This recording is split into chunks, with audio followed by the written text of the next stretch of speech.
très heureux d'être parmi vous dans cette digne assemblée. Cécile l'a rappelé, l'écriture, l'aventure, ce sont les deux fonctions de votre vie. À 10 ans, vous vous êtes dit assez rapidement que finalement la vie que vous trouviez dans les livres, elle était sans doute beaucoup plus intéressante que celle qui vous entourait. Vous dites les choses à ma place vachement mieux. Non, non, mais je présente, j'explique. Et à 18 ans, donc, vous quittez le foyer familial pour aller vivre justement ces aventures. Et votre père vous dit, aventurier, c'est pas un métier. En fait, il m'en empêche d'ailleurs. Ouais. Mais est-ce que c'est un métier, aventurier Alors, si je demandais à mon inspecteur des impôts, c'est non. Mon métier, j'espère qu'il n'est pas dans la salle, hein. Mon métier, celui qui me permet de vivre, celui sur lequel je paie des impôts, c'est écrivain. Et l'aventure, c'est plutôt, je dirais, puisque vous parlez du mot de métier, une vocation. Et une vocation, c'est tous ceux qui ont eu la chance d'avoir une vocation, qui mène à un projet de vie, on peut l'appeler comme ça, savent que c'est une sorte de tsunami. Moi, la chance que j'ai eue, à titre personnel, avant d'aller plus loin, c'est que donc, quand j'avais 10, 12, 14 ans, je ne voulais rien faire d'autre que vivre toutes les aventures possibles et imaginables. Sans limite. Celles que je lisais dans les livres. Putain, mais c'était vachement mieux de vivre comme dans les livres, comme ce que je voyais autour de moi, et d'écrire tous les livres possibles et imaginables. Et effectivement, quand on me demandait qu'est-ce que tu vas faire plus tard, l'aventure, les livres, on me disait, mais attends, c'est pas un métier, tu vas faire autre chose. Donc c'était non. Et donc, toujours mineur, j'ai dû décider que cette vocation, rien ne l'empêcherait, et donc de faire ce qu'on appelle aujourd'hui une fugue, et de m'enfuir jusqu'en Amérique du Sud.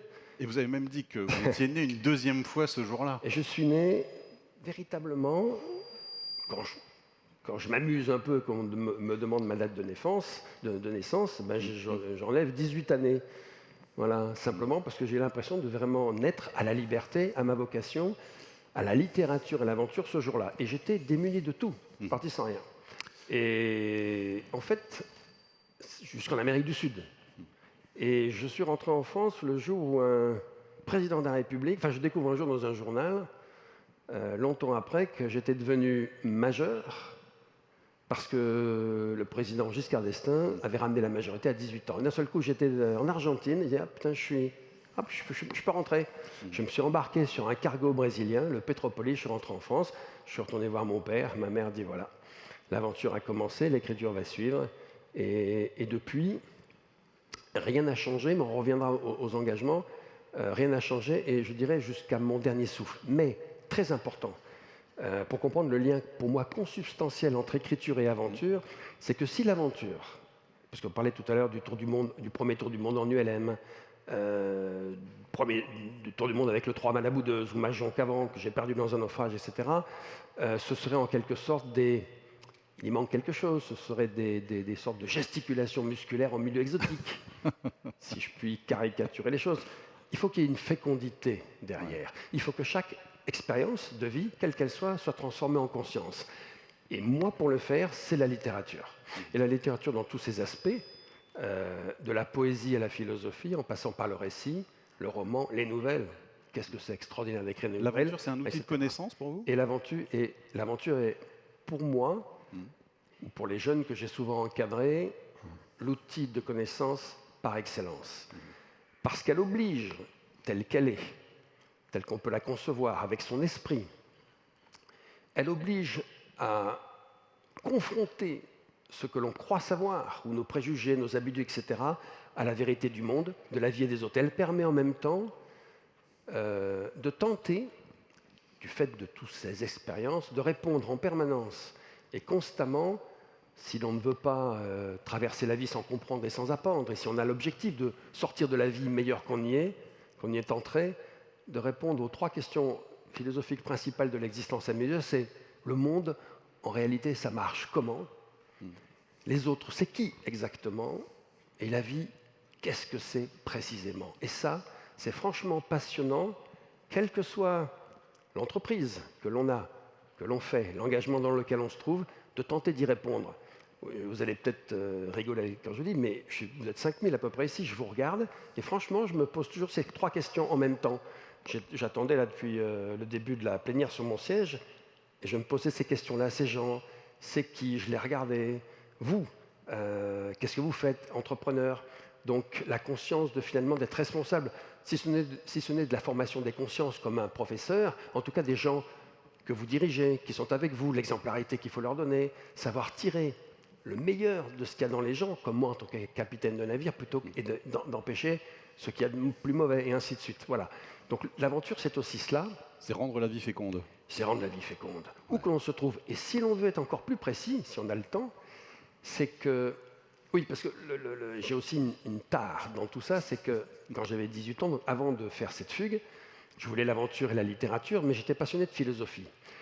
J'ai passé mon bac au Sénégal, et j'avais un professeur de philosophie qui s'appelait Ndiaye, et qui m'a ouvert à la philosophie. Et je lui dis, la philosophie, elle a failli me prendre avant l'aventure et tout cela, mais j'avais décidé en partant que quand même je ferais de longues études de philosophie plus tard. Et donc, ça a été une autre aventure de l'entreprendre, ces longues études à la Sorbonne avec des jeunes qui étaient 2 fois plus jeunes que moi. Et c'était beaucoup plus fécond en réalité. Et cette tare, si vous voulez, de philosophie m'a amené, si je puis dire, à vouloir comprendre l'esprit, la dimension intellectuelle, voire spirituelle qu'il y avait dans l'aventure. Que ce n'était pas simplement des actes. Pardon, mais il y a l'envie quand même pour vous de quitter un jour la vie meilleure que vous y êtes entré. C'est très important. C'est ça. Et en tout cas, c'est quelque chose que chacun d'entre nous peut décider. C'est une valeur très démocratique. Autrement dit, voilà, je nais dans tel et tel milieu, à telle et telle époque. Je n'oublie pas que j'habite la part protégée du monde. Et donc, qu'est-ce que je fais de tout ça? D'abord, j'essaie de comprendre que, et je crois que c'est Marion qui en parlait tout à l'heure, qu'on ne sait rien si l'on ne sait pas que la vie est tragique. Et que par conséquent, comment on va organiser tout cela pour faire en sorte de progresser, au moins intérieurement et personnellement. Et on s'apercevra à ce moment-là que contrairement à ce que nous disent les manuels de développement personnel d'aujourd'hui, contre lesquels je m'élève en permanence, c'est que pour... Ben oui, parce que je vois des gens qui rient, mais... Merci, allez-y. Pour se développer personnellement, c'est l'attention aux autres qui est importante. C'est-à-dire que si c'est quelque chose qui est centré sur soi, vous l'avez rappelé tout à l'heure, j'étais un des fondateurs de Solidarité Internationale, j'ai 20 ans d'humanitaire un peu partout dans les pays en guerre, et j'ai bien compris au fur et à mesure que se développer tout seul dans son coin n'a aucun intérêt, mais que le service qui peut être fait du développement des autres nous revient de toute façon par contre-coup pour nous améliorer nous-mêmes. Donc le développement personnel passe par le développement d'autrui. Et en même temps, comme vous le disiez dans un de vos livres, ce que l'on retire de l'existence est à l'exacte mesure de ce qu'on y met. Alors, c'est valable. En fait, c'est valable pour l'aventure en général. Ouais. Pour la vie, pour l'amour. Donnez peu, vous recevrez peu. Donnez beaucoup, vous avez une chance de recevoir beaucoup. Et donc, en la matière, à mes yeux, la seule avarice qui compte dans l'existence, la seule avarice, c'est de ne pas perdre son temps. Tout le reste doit être placé sous le signe de la générosité. Et contrairement à toute une histoire des grandes valeurs humaines, je pense que la générosité précède le courage. Et que l'alliance du courage et de la générosité, alors là, franchement, de grandes choses peuvent être faites. On peut vivre l'aventure sans prendre de risques, en tout cas, ou sans être dans l'insécurité, sans se mettre en danger? Alors, non. Dans une époque comme la nôtre, qui est très confuse sur beaucoup de choses, en désarroi sur un nombre de choses encore plus grandes, on met le mot aventure un peu à toutes les sauces. En vérité, il n'y a pas aventure s'il n'y a pas risque. Il y a autre chose, découverte, engagement social, tout ce que l'on veut. Mais si on parle d'aventure, c'est qu'il y a risque. Et plus le risque est grand, plus l'aventure est grande. On ne peut pas enlever cela. Et si l'on comprend que le risque est aussi consubstantiel à la vie, alors il n'y a plus vraiment de problème à prendre des risques. Qu'est-ce qui est plus risqué? Ne pas vouloir, par exemple, vivre sa vocation, si on la sent, mais que tout le monde vous dit « oh là là, c'est pas un métier ». Je parle par exemple pour les écrivains. Moi, je reçois beaucoup de jeunes, dans les maisons d'édition, etc., qui veulent écrire des livres, et à qui tout le monde dit « c'est pas un métier, tu pourras pas en vivre ». Ah, ils se tâtent. Est-ce que je tente d'écrire, et puis on verra bien. Et à qui il faut répondre? Si tu sens que c'est ta vocation, prends le risque. Ça peut faire très mal si ça ne marche pas. Mais franchement, prends ce risque. Par contre, si tu ne veux pas prendre le risque, c'est que probablement ce n'était pas une vocation. Donc, pour plein de raisons, on ne peut pas séparer le risque de l'aventure. J'ai bien compris que l'esprit d'aventure, c'était le désir d'apprendre, la capacité au risque, mais vous n'avez pas parlé encore du mot liberté. Je n'en ai pas parlé, tout simplement parce que pour moi, c'est un synonyme d'aventure. Et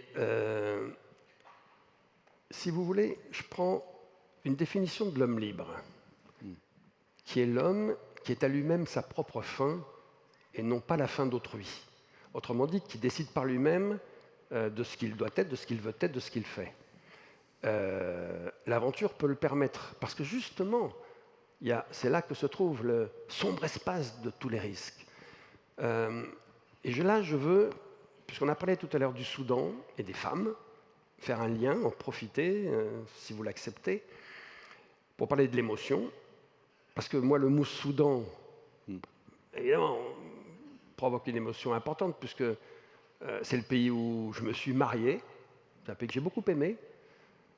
C'était il y a un certain temps, c'était hier, j'étais très jeune, j'avais 22 ans, donc pour moi, voir des Soudanaises, comme tout à l'heure, c'est important, et puis de ces femmes résistantes. Et j'en reviens à votre question, la liberté, et de ce que vous avez dit tout à l'heure. Depuis le début de la guerre en Syrie, en 2012, je participe à la révolution kurde de Syrie, dans laquelle les femmes sont essentielles. Elles se battent, et elles meurent en grand nombre, pour la liberté. Première raison, premier pilier de leur combat, la démocratie. Elles n'ont jamais connu ça. Leurs camarades masculins aussi se battent pour les mêmes raisons. L'égalité homme-femme, je peux vous dire que dans les territoires libérés par les Kurdes, elle existe vraiment. Le respect des minorités, etc. Et donc, pour elles, l'aventure de l'engagement avec le risque et au bout la liberté répond à toutes vos questions. Et il y a quelque chose avec elles qui correspond à ce que j'ai vu. J'ai vu ça, je pense que je ne reverrai jamais ça. Ces femmes-là, tellement de mes camarades tués au combat pendant toutes ces années-là, qu'il y a là, avec elles, quelque chose d'assez suprême et qui ressemble à ce qu'il peut y avoir de plus incandescent, je pense, dans la condition humaine. Et je voulais profiter de cette occasion, maintenant qu'on les oublie, maintenant que l'histoire a passé à la trappe, alors que rien n'est terminé, de leur rendre hommage ce soir. Voilà. Merci.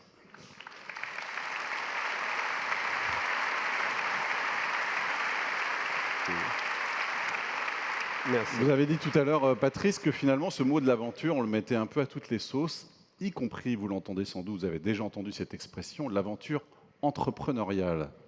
Celle du risque, c'est une aventure. Je reviens à cette connotation. Si un entrepreneur, vous êtes tous des entrepreneurs ici, je ne sais pas ce que les uns et les autres font exactement, mais à partir du moment où L'entreprise, c'est un risque. Vous créez une entreprise, en fonction, si vous êtes extrêmement riche et que vous créez une entreprise, ce ne sera sans doute pas une aventure. Si vous êtes, et j'ai plein de camarades comme ça d'ailleurs, vous n'avez pas grand-chose, vous empruntez, vous tentez quelque chose de nouveau, de neuf, il faut explorer ce territoire, c'est une aventure. Et si l'esprit d'aventure dont je parlais tout à l'heure, qui pour moi comporte, vous allez voir où je vais en venir, qui concerne tout le monde, si l'esprit d'aventure comporte bien les 4 vertus au sens grec d'arrêter, d'excellence des choses, qui sont le goût de la liberté, la capacité au risque, le goût de la connaissance et la capacité au non-conformisme, alors avec ces 4 vertus, on a quelqu'un qui a l'esprit d'aventure. J'ai théorisé ça dans un livre, d'ailleurs, qui s'appelle « De l'esprit d'aventure », pour dire que finalement, on oublie l'aventure. On parle de l'esprit d'aventure, et je l'ai écrit en 300 pages là aussi, eh bien, on le trouve, cet esprit d'aventure, aussi bien chez un philosophe comme Kant, qui n'a jamais bougé de sa ville, de Königsberg, mais qui a aventuré la pensée philosophique dans des territoires inconnus, que chez Christophe Colomb ou tout ce que l'on veut. Et à ce moment-là, ça concerne absolument tout le monde. Voulez-vous être un banquier avec l'esprit d'aventure, ou un assureur avec l'esprit d'aventure ou pas? Et là, on a il y a des gens qui rigolent là. Oui, moi, je cherchais des banquiers avec l'esprit d'aventure pour un tas d'entreprises. Ils les ont pas vus alors peut-être. Non, vous plaisantez, mais j'en ai trouvé. J'en ai trouvé. Et puis, ils ne sont pas majoritaires. Mais il y en avait beaucoup autrefois. Comment croyez-vous que Christophe Colomb ou Marco Polo sont partis pour des aventures entrepreneuriales? Marco Polo, il n'est pas allé découvrir la Chine. C'était pour le commerce. Il y avait des banquiers qui l'ont financé. Vous avez partagé tout à l'heure les questions existentielles qui jalonnent votre vie. Est-ce qu'il y a des principes immuables, communs à toutes vos décisions, toutes vos actions? Il y a des principes En philosophie, les principes et les raisons sont très importants. D'abord, il y a des valeurs et des qualités qu'on aime. J'aime l'aventure solitaire et j'aime l'aventure collective. J'aime avoir fait tout seul le premier tour du monde en ULM, comme aviateur, à une époque des premiers ULM, de le voir ensuite exposé au musée de l'air et de l'espace du Bourget, super, tout seul. Et les aventures collectives, alors je ne parle pas des aventures militaires qui sont un peu à part. Quand vous combattez les armes à la main avec des Afghans contre l'armée rouge, c'est encore une autre dimension, mais c'est pour la liberté. Je parle des aventures collectives comme quand vous êtes capitaine d'un 3-mâts, etc. Eh bien, vous n'êtes plus tout seul. Tout ça, c'est quelque chose d'assez formidable et qui permet en fait d'appréhender toutes les dimensions possibles de l'aventure et de mettre en valeur les valeurs que vous aimez. L'amitié, par exemple, la générosité. Je pense, moi, je suis quelqu'un qui ne peut pas vivre sans but et qui a déjà dans sa tête l'état final des choses, mais qui veut les vivre aussi avec l'amitié. Comme type de valeur, l'amitié, je ne parle pas de les copains, la camaraderie, non, l'amitié profonde, Oui. celle où vous pouvez vous dire, si j'ai des amis autant que j'ai des doigts de la main, c'est pas mal, voilà. Mais aussi également, finalement, la passion qui peut habiter certaines personnes pour faire quelque chose. Tout à l'heure, dans ce que disait Marion, elle a dit plein de choses, il y a un mot qui n'a pas été utilisé, mais qui rassemblait tout cela, qui est le mot de transcendance. C'est-à-dire que la certitude qu'il y a des choses, même si on n'est pas un esprit religieux, ce qui n'est pas mon cas, mais qu'il y a quand même des choses beaucoup plus importantes que nous-mêmes, ça peut être la patrie, et elle en fait partie. Marion, elle a voulu être soldat, religieux, tout ça, tel humanitaire. Elle fera peut-être tout, hein, elle terminera peut-être religieuse après avoir été soldat. C'est pas grave, ça vaut la peine. Mais en tout cas, il y a cette recherche et de savoir à peu près où on veut aller, c'est-à-dire qu'il y a une insécurité. Ouais. En revanche, il y a un mot qu'elle a prononcé, c'était le mot de cohérence, c'est-à-dire l'adéquation. Je pense qu'on va m'amener un micro, ça sera effectivement beaucoup plus, pourquoi j'ai un problème et plus confortable pour tout le monde. Pardon. Merci beaucoup. Elle a parlé de cohérence, c'est-à-dire l'adéquation entre ce que l'on pense et ce que l'on fait et ce que l'on dit. C'est ça la recette du bonheur, la cohérence? Alors, le bonheur est compris, d'abord, il est souvent confondu avec le plaisir chez nous, bon. Mais le bonheur, cet état normalement dans lequel on est sur un petit nuage pendant une longue période, normalement, si on le définit comme ça, il est perçu chez nous de plus en plus dans nos sociétés consuméristes comme étant en fait une quête éperdue de biens matériels. Et les philosophes le disent depuis l'Antiquité, que c'est une quête très vaine, parce que plus on avance, plus on veut, on n'est jamais satisfait, dès qu'on a beaucoup, on a peur de perdre, et ainsi de suite. Et qu'en revanche, et c'est à mes yeux la vraie recette du bonheur, c'est de toujours mettre la vraie secret du bonheur. On permettra peut-être après, à mes yeux, de parler du secret de la jeunesse, mais le vrai secret du bonheur, c'est l'adéquation constante, effectivement, entre ce que l'on pense et ce que l'on fait. Pas forcément ce que l'on dit, ce que l'on pense profondément et ce que l'on fait. Et si on place sa vie dans cette idée d'engagement sur des choses transcendantes, je prends le cas du combat des Kurdes. Vous savez, plusieurs fois, il m'est arrivé dans des batailles comme à Raqqa, etc., qui étaient apocalyptiques, Dieu, mais qu'est-ce que tu fous là et en réalité, tout de suite, je me dis, en fait, participer modestement en tant qu'individu à cette révolution qui devrait, nous l'espérons, amener à la liberté et toutes les valeurs dont on est parlé là, ça vaut la peine. Ça vaut la peine. Et là, c'est le secret du bonheur, parce que j'ai toujours pensé ça, mais je fais ça. C'est le secret du bonheur. Deux dernières questions, Patrice, si vous voulez bien. Une première, d'abord, pour revenir à ceux qui nous entourent ici, les entrepreneurs. Quelles certitudes peuvent-ils avoir aujourd'hui sur le monde qui les entoure ? Les plus grandes incertitudes. Je pense que nous sommes dans un monde, demain, ce qui va arriver, aussi bien par la montée en puissance des totalitarismes dans le monde entier, que par les révolutions des nouvelles technologies, chat, GPT, etc., et ce n'est que le début, on va changer, l'humanité va radicalement changer.